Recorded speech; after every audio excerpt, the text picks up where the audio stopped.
Hi, welcome to Crisco's Corner. Proud to live in the greatest country in the world. Unfiltered opinions, no PC discussion here. Agree, disagree, hate it, love it, it's all good. Sit back and enjoy some unfiltered commentary. We discuss politics, culture, interviews, and more. Your comments are always welcome. Please help the channel by hitting that subscribe button. Doesn't cost a thing. And as always, thanks for your support.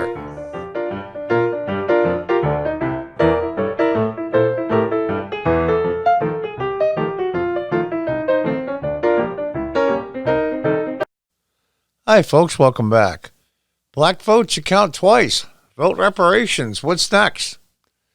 Remember one of my episodes I said, and I say this quite often, I think in the last 10 years, especially in the last 5, some of the big Democrat leaders, maybe some people in the DNC, God knows what other left-leaning organizations, progressive organizations, maybe go around maybe twice a year and they sit as a body and they say, you know, let's think of the most batshit crazy thing we can think of. Nothing's off the table. And they pull out, 1,018 genders and, the whole bunch of other crap. And here we are, black votes you count twice. Well, let's see what this mental pygmy has to say. It's rare that left is willing to publicly broadcast it's not equal treatment that they seek, but special treatment. Yeah, because the progressives are the racists. After all, they're doing yeoman's work and tirelessly dragging our states toward a more perfect union. Just ask them. Yeah, that's a good one. The concept of critical race theory has always been an endeavor towards reparations, but we were silly to think it is limited to a financial end. As Brandon Hasbrock, an assistant professor at Washington Lee University School of Law, boldly calls for a vote for reparations. Now, I was at Washington Lee last November.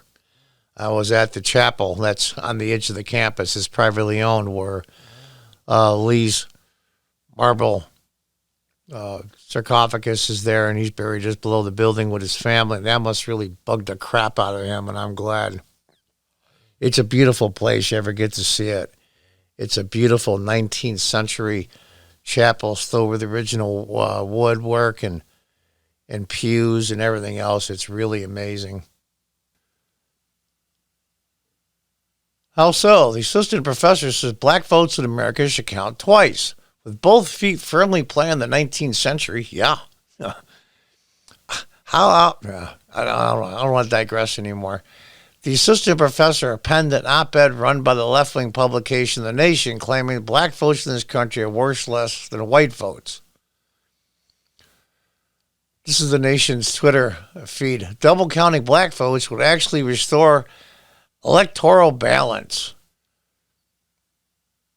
The votes of black Americans should count twice. Vote reparations would empower us to replace oppressive institutions with life-affirming structures of equality. You cite electoral college as the core problem here before making a nonsensical comparison between the state of Wyoming and Georgia's 5th congressional district. Readers are informed that Wyoming has 580,000 residents and is 93% white. That gets 3 electors, while a district that includes Atlanta has 710,000 residents, 58% black, yet has no dedicated electors or senators. That's the way it's set up, is check and balance. I shouldn't even have to explain this. That's why the Senate was set up that way, so the larger states don't overpower the small ones. In this case now, of course, it's different. Back then, Virginia was the state with all the power in population and money, but now it's the West and East Coasts. And everybody else, the 51% would tell the other 49 what to do, and it'd be impossible. It'd be anarchy, absolute anarchy. Almost one half of the population's views wouldn't be heard at all. It's a great system. It's very, very sophisticated, and it's very, very well done. Of course, these morons, because they can't convince the majority of the people in the country that their ideas are worth even talking about, let alone this stupidity. Abolishing this system would mean that ballots cast by black voters, or any voters for that matter, would count the same. Citing the poisonous legacy of slavery, the black educator adds, but there's another way to undo the damage of the Electoral College and other structurally racist political institutions. Well, first of all, genius, moron. Why is it that the more you're educated, the dumber you are? It's just amazing to me. The Electoral College and all these things were put in. Blacks couldn't vote. Actually, people that didn't own property couldn't vote. Women couldn't vote. So how is this racist when it was put in when blacks couldn't vote? It's just amazing to me. We can implement vote reparations by double counting ballots cast by black residents. No, this is not an article posted by The Onion. I like that. Or the Babylon Bee, which is funny. A few months ago, and I'm not familiar with the Babylon Bee, their satirical website where they list outrageous headlines, very much like today's mainstream media. But these headlines, of course, are false. And some of them are just funny as hell. And the funny part is, a few months ago, they posted a fake headline, and it's a satire, and I don't remember what the topic was. And they had to retract it later because it actually ended up becoming true. It's crazy town out there, folks. Not at all. While it may be debatable whether he smoked a bowl just before penning the article, this assistant professor dude is for real. And he tries to justify the specialized treatment of one demographic of people over another, which is called, wait for it, racism. Because white votes currently count more than black ones, double counting black votes would restore electoral balance, he opined. Vote reparations would be a big giant step toward remembering our nation's long history of denying and devaluating black votes. No, not at all. It's just amazing to me. Unbelievable. Unbelievable. How do white votes currently count more than black ones? Really? So all the huge number of blacks that vote in Milwaukee and Wisconsin, Detroit and Michigan, in Philadelphia and Pennsylvania, way over the percentages that normally vote, not by 1 or 2, by 20 or 30 or 40%, which flipped that electoral college that he hates so much in Joe Biden's favor. Now, I think a lot of those ballots are in dispute. That's just my opinion. The numbers just don't jive. They don't. So, you know what? You're an idiot.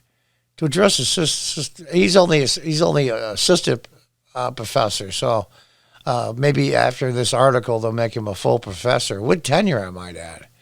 To address systematic racism, we must transform how we choose our government, Hasselbrook wrote. Even if vote reparations aren't instituted, black voters will keep tirelessly dragging our states toward a more perfect union. Just imagine our country if our votes counted twice. Yeah, no shit. That's the scary part. Oddly, Hasselbrook's Twitter account has been deleted, and it appears he scrubbed his entire online presence, though it's not clear when this may have happened.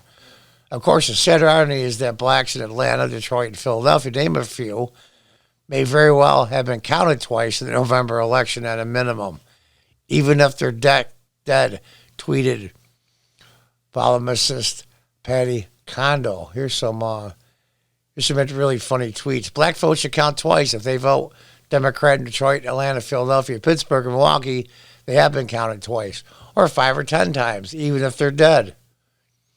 Here's another one here. Why exclude other marginalized voices? All votes should be ranked by oppression. Blacks should get 4 votes. Asians and Latinos should get 3 votes. White women get 2 votes. White women get 1 vote. And every time a white man votes, his candidate loses 4 points. Let's see what else. Here we go. No. 1 person, 1 vote, no matter your color. Do I get 1.5 votes for being biracial? Stop this mess. Don't fall for it. The idea that counting certain votes twice based off skin color is vote reparation and equality is stupid. The definition of equality is no one is worth more than another. Yeah, that's right. How do you make up for past inequities? How do you do that? Now, I'll use an example. How about Irish people that came in this country especially during the potato famine, and I think it was the 1840s. Came by the millions. And you could see some old pictures in accounts, in diaries, in some historical books concerning the city of Chicago. There were a ton of hotels and restaurants that had signs up, no dogs or Irish allowed. So that means they were put down, they were marginalized, and that means their families couldn't really get the American dream. And so here we are, 5, 6 generations later. The Irish need reparations because they were put down from before. Well, anybody that would claim that is stupid. But these morons are going to claim it. Here's another one. Every single person in your ridiculous premise, from the politician down to the black voter, is a Democrat. Yeah. Democrat, one-party cities where black political power is huge. Black politicians, police officers, and chiefs abound, and nothing ever changes because it doesn't have to. Vote reparations. Well, this is the most racist thing I've heard this month. This is abhorrent. Those were Biden and Harris policies. Yeah, that's true. How many votes did these two get? Whites who say they're black. I forget their names. Sean's the one guy there on the left who claimed that they were black and they really aren't. It's just amazing. Of course, you got a picture of Arnold there, but this is what's out there, folks. And this is what's going to happen. This is going to be everywhere, especially if the Senate flips. That firewall has to stay. Yes, I'm a Trump supporter. And yes, I have trouble with the Republican Party, what they're doing concerning Trump, even before the November election. The backstabbing.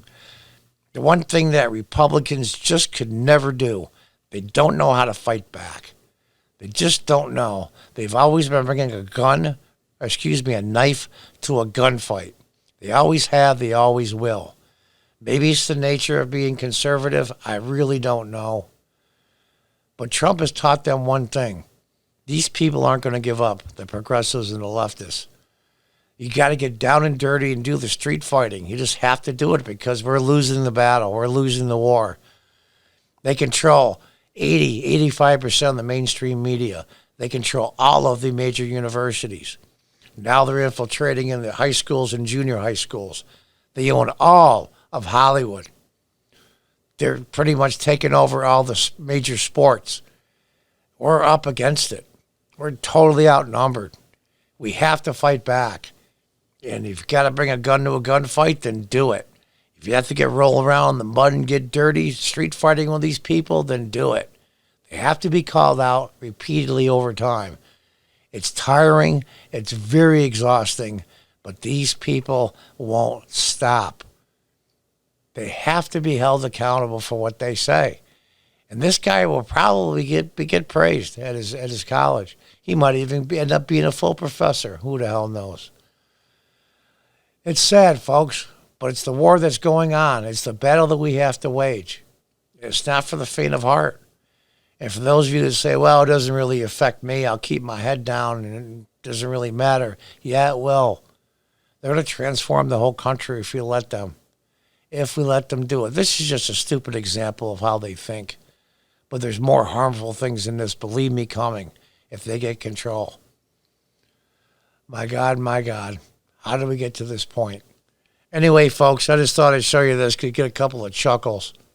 These morons are out there, and they're in charge of things, and they're talking to millions of our college students. Somebody needs to say no. Enough is enough. Until next time, goodbye and good luck.